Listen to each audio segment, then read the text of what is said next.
एक शब्द अपने तरफ से नहीं बोले, कृपया शांति से सुने। हम लोगों के बीच में सर का निर्देश है कि एक वक्ता आप लोग बात रखें, फिर हम अपनी बात को रखेंगे। तो हमारे बीच में शिवान जी पूरी तरीके से अपनी बात को रखेंगे, तत्पश्चात हमारे लोकप्रिय विधायक अपनी बातों को रखेंगे। धन्यवाद। बहुत बहुत धन्यवाद संजय जी।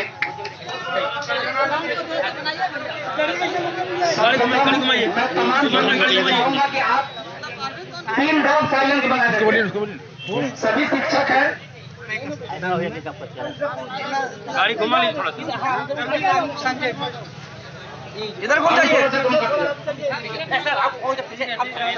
आराम से आप वहाँ चलिए ना, वहाँ पर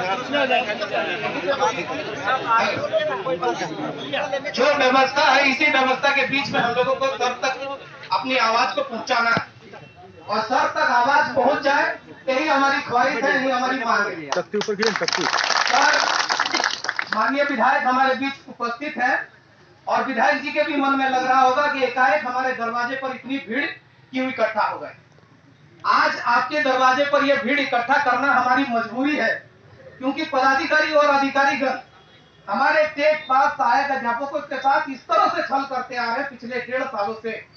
उन सारी बिंदुओं को विधिवत तरीके से आपके बीच की बातें आपको बताएंगे। थोड़ी सी लंबी होगी, लेकिन हमारे साथ जो ज्यादती हुई है, पहले पूर्व की सरकार जो बनी, रघुवर दास की जब सरकार, उसमें नीरा यादव शिक्षा मंत्री बने, प्रथम उच्च स्तरीय कमेटी बनी। प्रथम उच्च स्तरीय कमेटी ने टेट पास को सीधे सहायक शिक्षक बनाने का अनुशंसा किया। टेट पास सहायक अध्यापक हम लोग उस समय भी सहायक शिक्षक बनने से रह गए, और वो अनुशंसा मात्र अनुशंसा ही रह गई। आगे बढ़ करके फिर उनके सरकार में एक और उच्च स्तरीय कमेटी बनी। उस कमेटी में द्वारा वो कमेटी जो है बाकायदा ड्राफ्टिंग और एक नियमावली के रूप में प्रस्तुत किया। उसमें भी टेट पास को सीधे जो है वेतनमान देने की बात है, जो कि लिखित तौर पर आज भी हमारे बीच उपस्थित है। आगे चल करके सरकार बदलती है, उसमें पारा शिक्षक जो है अपना तन मन धन झारखंड मुक्ति मोर्चा को जिताने के लिए अपना तन मन धन लगा देती है। जिस समय भाजपा की सरकार चल रही थी, उस समय झारखंड मुक्ति मोर्चा के प्रवक्ता उतने प्रखर नहीं थे जितने पारा शिक्षक प्रखर थे। पारा शिक्षक बीजेपी के तमाम उन नीतियों का विरोध कर रहे थे, और कहीं न कहीं खुले मन से जेएमएम का सपोर्ट कर रहे थे, क्योंकि पक्ष की सरकार को जितना हम विरोध करेंगे, विपक्ष की भूमिका उतनी ही वहां महत्वपूर्ण होती जाएगी। यही सोचकर हमने माननीय हेमंत सोरेन जी को अपना दामन थामा कि नहीं, माननीय हेमंत सोरेन जी आएंगे, उनको 15 महीना का एक कार्यकाल मिला था, और उस छोटी सी कार्यकाल में हमें जो है बहुत सारी व्यवस्थाएं उन्होंने करके दिया था। हमें लगा कि ये सरकार जो वादा की है वो पूरा करेगी। हमारे दिवंगत शिक्षा मंत्री माननीय जगन्नाथ जी शिक्षा मंत्री बने, और उनके कार्यकाल में भी जो है पहली बैठक आयोजित हुई 5 फरवरी 2020 को। 5 फरवरी 2020 को पहली बैठक आयोजित होती है, और उस बैठक में भी टेट पास को सीधे वेतनमान देने की अनुशंसा कर दी जाती है, और फिर चीज रहता है प्रशिक्षित शिक्षकों के लिए। आज तक जब भी बैठकें हुई, जब भी उच्च स्तरीय कमेटी की बैठकें हुई, जब भी उच्च स्तरीय कमेटी की बैठक आयोजित हुई, टेट पास के लिए कहीं कोई चीज नहीं था। टेट पास को सीधे वेतनमान देने की बात थी। 9 जून 2000 ये कार्रवाई आगे बढ़ती है। 9 जून 2020 को एक बहुत बड़ी उच्च स्तरीय ऐतिहासिक बैठक हुई, जो करीबन रात 11:30 बजे तक चला। उस बैठक के बाकायदा मिनट है हमारे पास, उसकी कार्यवाही अंकित है, जिसमें स्पष्ट रूप से लिखा गया है कि पारा शिक्षक की तरफ से यह प्रस्ताव आया, और अधिकारी ने यह मंतव्य दिया, और मंतव्य में लिखा हुआ है कि टेट पास को सीधे वेतनमान दिया जाएगा, और प्रशिक्षित शिक्षकों के लिए जो है महाधिवक्ता का परामर्श लिया जाएगा। विभाग ने 9 जून 2020 की घटना को अंकित करते हुए महाधिवक्ता से परामर्श लिया। महाधिवक्ता का परामर्श स्पष्ट रूप से अंकित है कि पारा टीचर्स, ट्रेंड पारा teachers who are qualified TET are given to the pay scale, government establishment pay scale। जो पारा शिक्षक प्रशिक्षित के साथ साथ टेट है, शिक्षक पात्रता परीक्षा उत्तीर्ण है, उनको गवर्नमेंट इस्टेब्लिशमेंट पे स्केल मिलना चाहिए। ये हमारे झारखंड के विद्वान महाधिवक्ता का परामर्श है। दुर्भाग्य है हमारा कि वो परामर्श, सरकार परामर्श लेती है, माननीय विधायक जी को भी ये संज्ञान में है कि महाधिवक्ता का परामर्श तभी लिया जाता है कि इस काम को सरकार को करने में कोई विधिक अड़चन तो नहीं है। और जब विभाग ने महाधिवक्ता का परामर्श ले लिया और विभाग को पता चल गया कि अगर टेट पास को वेतनमान दिया जाता है तो इसमें कोई विधिक अड़चन नहीं है, फिर भी हम वेतनमान से वंचित रह गए। महाधिवक्ता के परामर्श के आधार पर 7 अगस्त 2021 को एक ड्राफ्ट आती है। सर आपके बीच अभी प्रस्तुत करेंगे सारे कागजात।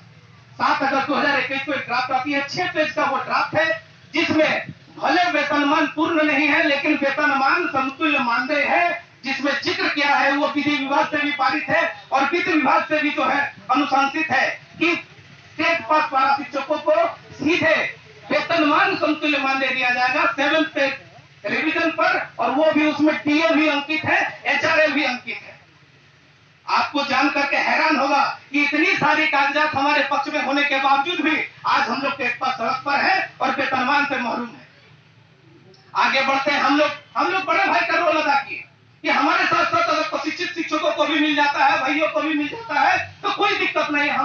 तब तक हम अपना दिल थाम करके बैठे कि चलिए आगे बढ़ते हैं, बिहार नियमावली पे चलते हैं, सारे लोगों को मिल जाएगा। यही माननीय मंत्री जी उस समय बोले कि चलो बिहार चला जाए, टेट पास के लिए तो गारंटी है ही है, सबों के लिए वेतनमान की व्यवस्था करने के लिए आगे बढ़ते हैं। हम लोग बड़े भाई का रोल अदा किए, आगे बढ़े। 18 अगस्त 2021 को बिहार नियमावली, बिहार की पंचायत और प्रखंड स्तरीय नियमावली की कॉपी की ड्राफ्टिंग कमेटी बनी, 4 सदस्यीय ड्राफ्टिंग कमेटी, जिसकी भी कॉपी आपके समक्ष हम लोग प्रस्तुत करेंगे। और ड्राफ्टिंग कमेटी ने जो ड्राफ्ट किया, वो ड्राफ्ट सभी लोगों को मालूम चल गया कि टेट पास को सीधे 2400 और 2800 वेतनमान देने की अनुशंसा ड्राफ्टिंग कमेटी ने कर दी, और वो ड्राफ्ट भी हमारे बीच मौजूद है। माननीय विधायक जी, इन सारी बातों को देखते हुए भी अभी तक हम लोग वेतनमान से वंचित है। आप ही कहिए कि आज जो हम लोग हुजूम आपके बीच प्रस्तुत किए हैं, क्या गलत कर रहे हैं? हमारे साथ ज्यादती हो रही है। आप 11 दिसंबर 2021 को जो ड्राफ्ट बनी थी, ड्राफ्टिंग कमेटी की जो ड्राफ्ट थी, वो एकाएक बदल जाती है और मानदेय बढ़ोतरी की ड्राफ्ट हमारे बीच प्रस्तुत कर दी जाती है। उस बीच आपके गिरिडीह में भी आप जो है हमारे बीच मध्यस्थता किए, पारा शिक्षक और सरकार के बीच में मध्यस्थता आपके द्वारा हुआ।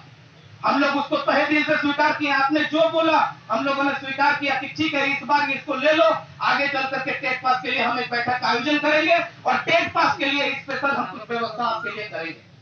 लेकिन दुख तब होता है जब एक सहायक आचार्य नियुक्ति नियमावली लेकर के आती है सरकार, और उस सहायक आचार्य नियुक्ति नियमावली जो 2012 की नियुक्ति नियमावली को बिल्कुल बदल कर रख दी जाती है, और पारा शिक्षक जो 8 से 4 तक विद्यालय में रहते हैं और एमडीएम से लेकर के तमाम काम को अंजाम देते हैं, वैसे पारा शिक्षकों से 8 घंटे और 9 घंटे और 3 पाली और 4 पाली में परीक्षा आयोजित करने की बात कही गई है हमारे शिक्षा सचिव महोदय द्वारा। आप समझेंगे कि क्या हमारे साथ क्या गुजर रही है कि 8 से 4 हम विद्यालय करेंगे। विद्यालय के तमाम काम, यहाँ एनपीएस के भी बहुत सारे हमारे साथी हैं जो एनपीएस विद्यालय या ईएमएस विद्यालय का संचालन करते हैं, प्रभारी है, वो सारा कामकाज की व्यवस्था करते हैं। चाहे जो भी विद्यालय के जो तमाम काम है, उन सारे कामों को संपादित करते हुए 8 घंटे और 9 घंटे की परीक्षा देना कहाँ तक उचित है? बताइए, दे सकेंगे आप? आज 50 साल की उम्र लोग पार कर गए, लोग 40-50 साल का उम्र पार कर गए हैं। लगभग लोगों के पास अगर एवरेज देखिएगा, आप अगर उठ करके भीड़ देखिएगा तो एवरेज किन्हीं के पास 10 साल की नौकरी है, किन्हीं के पास 5 साल की नौकरी है। आप अगर एवरेज देखेंगे तो 9 से 10 साल का एवरेज है। 9 से 10 साल ही हम लोग पेमेंट उठाएंगे, उससे ज्यादा पेमेंट नहीं उठाएंगे।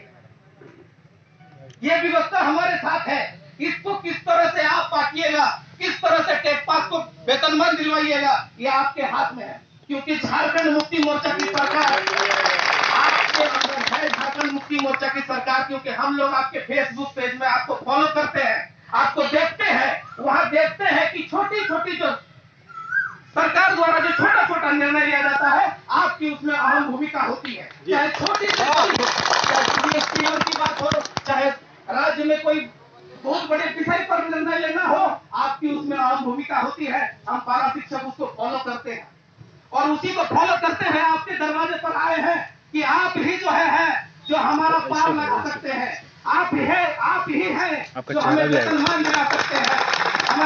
हमको वेतनमान दिलाने कहीं आपको कोई भी अड़चन नहीं है। आप अगर अन्य राज्य का हवाला लेंगे तो हिमाचल प्रदेश की सरकार द्वारा वहां के पारा शिक्षक जो मानदेय बेस पर था, जजमेंट का स्पेशल लिखा हुआ है, ऑनरेरियम बेस पर था, उनकी जो भूमिका थी हमारी भी वही भूमिका, वो भी 2000, 3000, 4000, 6000 मानदेय उठाते थे। आज सरकार द्वारा उनको जो है समायोजित कर दिया गया। थर्ड पार्टी जो है केस किया, सुप्रीम कोर्ट में हार कर चला आया कि नहीं भाई सरकार द्वारा उन्हें समायोजित किया गया है, दे आर एक्सटेंडेड टू तो असिस्टेंट टीचर। उनको डिनाई नहीं किया जा सकता कि वो असिस्टेंट टीचर नहीं बन सकते। इसीलिए हम ज्यादा लंबा नहीं लेंगे, आपका भी बहुत कीमती समय है। तमाम लोग हम लोग आपके दरवाजे पर आए हैं, वेतनमान की गुहार लगाए हैं। हमारी सिर्फ एक ही मांग है कि सहायक आचार्य नियुक्ति नियमावली से पूर्व हमें वेतनमान दीजिए महाधिवक्ता परामर्श के आधार पर। और सहायक आचार्य जिसको नियुक्ति नियमावली है, आप देखेंगे कि जो सरकार को विभाग को एक भी दिन नहीं दिया है, एक भी दिन नहीं दिया, एक भी घंटा नहीं दिया है वो। और उनकी जो सहायक शिक्षक बनने की रास्ता है और हमारी जो सहायक शिक्षक बनने की रास्ता है, दोनों का समान रख दिया गया। हम 20 साल सेवा